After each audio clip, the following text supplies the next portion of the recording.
Capítulo 9. La cuarta dimensión. Debo advertir que resulta muy difícil tratar de explicar fenómenos, o hechos, correspondientes a un mundo de 4 o más dimensiones, con el lenguaje corriente estructurado por un mundo en que solo se conocen 3. Pero ya que no tenemos otro, sigamos adelante. El genio investigador en algunos sabios modernos, como Albert Einstein entre otros de este siglo, ya han llegado a vislumbrar su existencia. Pero la principal dificultad estriba en que el método y los cálculos matemáticos se basan en leyes y comprobaciones correspondientes a la física de un determinado plano de la naturaleza, el plano de la materia concreta, de la física en 3 dimensiones, y en los planos superiores al de la materia como la conocemos rigen otras leyes, existen nuevas fuerzas y la misma materia se nos presenta en nuevas formas, que en ciertos niveles puede llegar a confundirse con la energía. El concepto de la constitución atómica y molecular de la materia, que rige hasta ahora nuestra ciencia, no es un concepto absoluto, sino relativo, como todo en el universo. Las teorías clásicas del átomo han tenido que ser modificadas, paulatinamente, a medida que se fue descubriendo la existencia, dentro del mismo, de partículas aún más pequeñas. Ya se vislumbra la presencia, en la materia, de corpúsculos o partículas tan infinitamente microscópicas como para ser menores, aún, que los protones, electrones y neutrones. Esto podrá acercar a nuestros físicos, más o menos pronto, a los linderos de esa cuarta dimensión. Pero no podrá solucionarse el problema hasta que no se encuentre los medios adecuados para su estudio, y se pueda comprender, primero, y trabajar después, en los planos de la naturaleza que trascienden y dominan al más inferior de ellos, el de la materia física y concreta conocido por una humanidad que solo cuenta con 5 sentidos en un mundo de 3 dimensiones. Esos otros planos, o dimensiones, pues los nombres importan poco, fueron conocidos, estudiados y comprobados, desde la más remota antigüedad, por determinadas escuelas o centros de enseñanza esotérica, que en diferentes épocas y lugares impartieron su instrucción, dentro de normas y disciplina muy severas, a grupos muy seleccionados, por la índole especial de los conocimientos y la necesidad imperiosa de entregarlos, solamente, a quienes llegaran a capacitarse y probar su idoneidad para ello. Porque el conocimiento de tales verdades, implica el desarrollo de nuevos poderes o facultades que, de estar en manos inexpertas o inmorales, podrían ocasionar verdaderos cataclismos. El dominio absoluto de la materia y sus relaciones íntimas con la energía, dentro de los infinitos límites del cosmos, solo pueden ser obtenidos por quienes, a través de una larga evolución, hayan alcanzado los más altos niveles morales, intelectuales y mentales, para no hacer mal uso, en ninguna parte ni en ninguna forma, de esos mencionados poderes, que van implícitos en cada una de las grandes verdades ocultas que la vida manifiesta en los diferentes niveles, planos o dimensiones en que se divide el universo físico y su contraparte, o cosmos integral. Cualquiera persona, con cierta cultura, tendrá, por lo menos, alguna noción o elemental conocimiento de la existencia de tales escuelas, fraternidades u órdenes, algunas mejor conocidas, otras en verdad tan secretas, que su existencia ha transcurrido, desde siglos, entre los herméticos límites de sus disciplinados miembros. ¿Quién no ha oído hablar, por ejemplo, de los hermanos esenios, de la época de Cristo? De los Rosacruces, o Fraternidad Rosacruz? De los magos de Zoroastro, en la antigua Persia? De las sociedades o escuelas teosóficas? De los misterios de Eleusis, en la antigua Grecia? De los misteriosos lamasterios del Tíbet y de la India? ¿O de la moderna Fraternidad Universal de Hermanos Acuarianos u Orden de Aquarius? Pero habrá muchos que puedan saber algo positivo acerca de los hermanos de la Esfinge, del antiguo Egipto, de la hermandad secreta de antiguos nazarenos, de los herméticos caballeros de la mesa redonda, o de los invisibles discípulos de la gran logia blanca de los Himalayas. Mucho ha avanzado nuestra cultura en los últimos siglos. Es realmente encomiable el rápido y sorprendente desenvolvimiento de la ciencia y de la técnica, en especial lo que hemos alcanzado en las últimas décadas del presente siglo. Pero hemos avanzado, igualmente, en los dominios de la moral, de la ética, de la política regional o internacional, o simplemente en el desarrollo de los campos ilimitados de la mente y del espíritu. Y es, precisamente, en estos terrenos en los que necesita el hombre de la tierra cultivarse, conquistar nuevos laureles, subir muchos peldaños en la escala de la vida, para poder conseguir la superación integral requerida para su ingreso consciente y voluntario a planos, reinos, dimensiones o mundos superiores al de la materia física. No es una discriminación caprichosa. En el universo y en el cosmos, nada se hace por capricho. Ya lo dijo, también, Einstein, al refutar la teoría del físico alemán Heisenberg sobre el principio de la incertidumbre, que pretendía afirmar que algunos fenómenos ocurridos en los átomos eran fruto del azar. El sapientísimo padre de la teoría de la relatividad manifestó, al respecto: no puedo creer que Dios juegue a los dados con el mundo. Y en efecto, nada es fruto del azar ni de mera coincidencia, en el cosmos.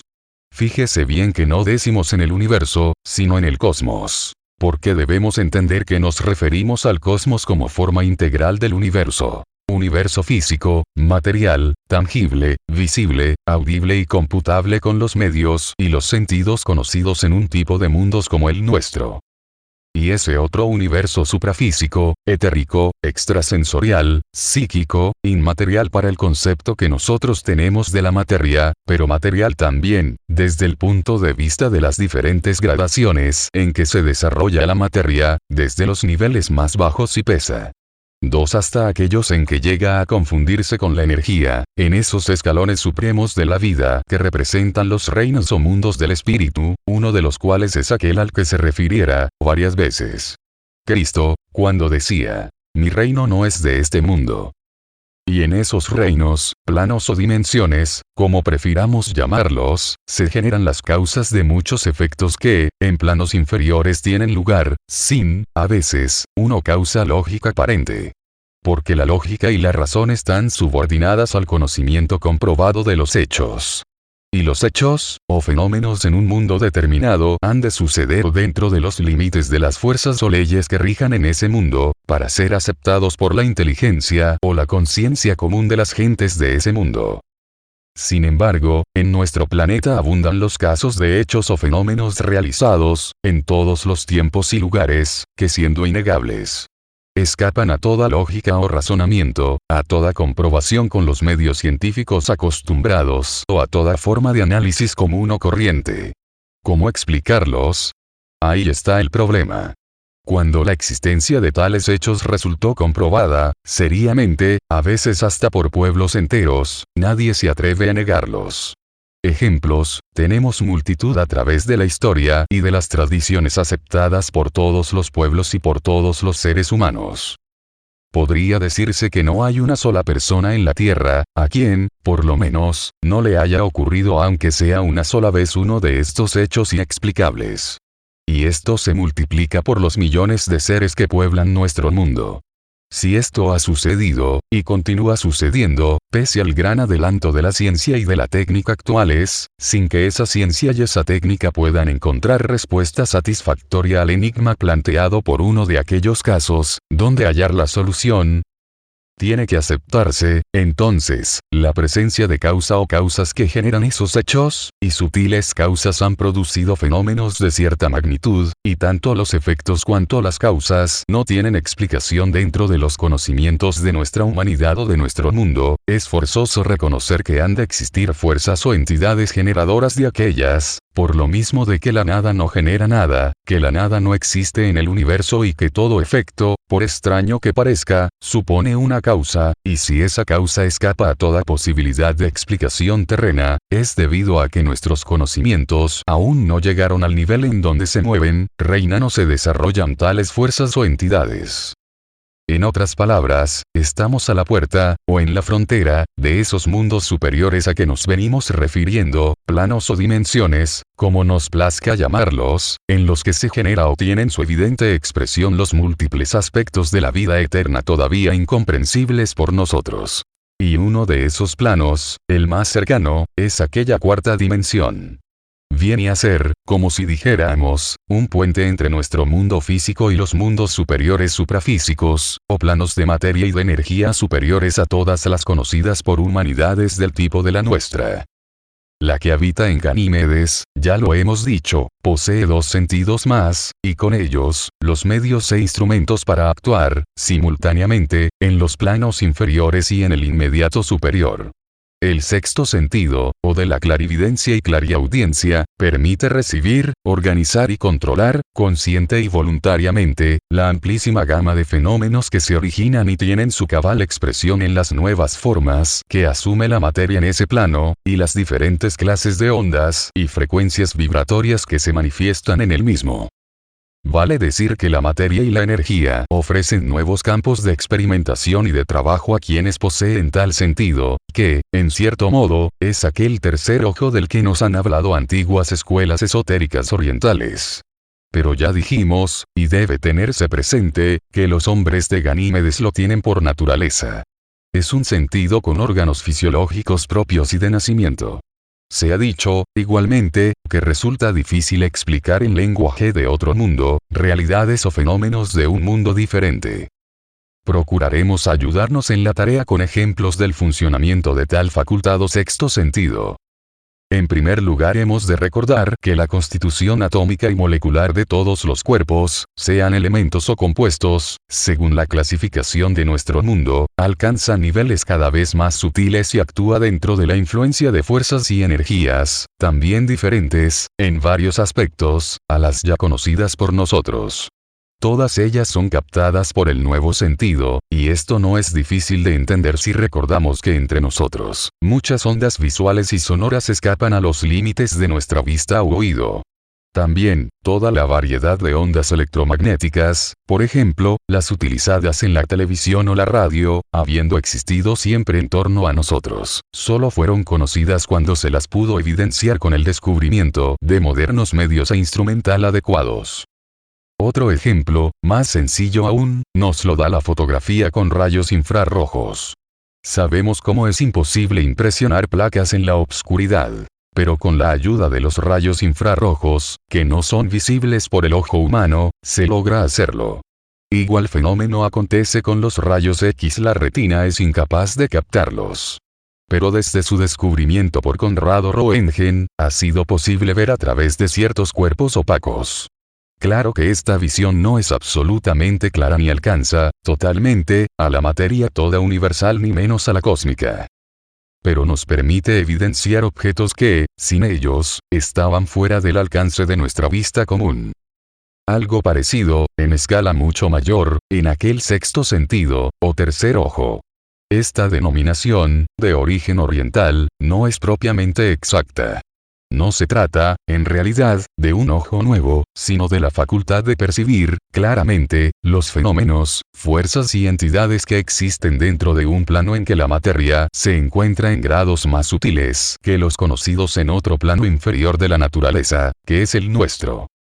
Los descubrimientos, cada vez más notables en el campo de la electrónica, de las ondas electromagnéticas y otros, en el curso de este último siglo, nos demuestran la realidad de tales fenómenos. Y si tenemos en cuenta que, a cada plano de la naturaleza, o dimensión en la escala de la vida, corresponden ciertos grados o límites de sutileza, frecuencias de onda o manifestaciones de tipo etérico de la substancia cósmica universal que interviene en las diferentes formas como se manifiesta la vida en todos y cada uno de los planos o mundos que integran el cosmos, podremos comprender que el problema se reduce a encontrar los medios de evidenciar tales formas de vida, como ya se ha obtenido en algunos casos, con los últimos descubrimientos, algunos de los cuales hemos mencionado. El sexto sentido, por tanto, siendo una facultad nueva, que se manifiesta a través de todo el cuerpo, especialmente del cerebro, permite conocer la vida y los seres que viven dentro de aquellos límites, a los que no alcanzan las posibilidades materiales sensorias de un plano inferior. Así, quienes lo poseen, podéis ver a través de todas las formas de materia sólida. Las paredes, las más compactas rocas, metales, o cuanto conocemos en vuestro mundo, son como cristal transparente y limpio para ese tercer ojo. El interior del cuerpo humano, y de todos los cuerpos, de todas las substancias y de todos los seres, es perfectamente visible, comprensible y hasta audible. Nada puede permanecer oculto a tan poderosa visión. Ni siquiera el pensamiento. Porque el sexto sentido, ya lo dijimos, puede ver o alcanzar a percibir no solo todas esas nuevas formas de materia, sino hasta las fuerzas que las mueven y el desarrollo y trayectoria que éstas siguen. De tal suerte el clarividente conoce, en su amplitud relativa, pues todo se condiciona al mayor o menor grado de potencia de dicha facultad, cuanto existe o vibra en un mundo nuevo, además del mundo físico por nosotros conocido.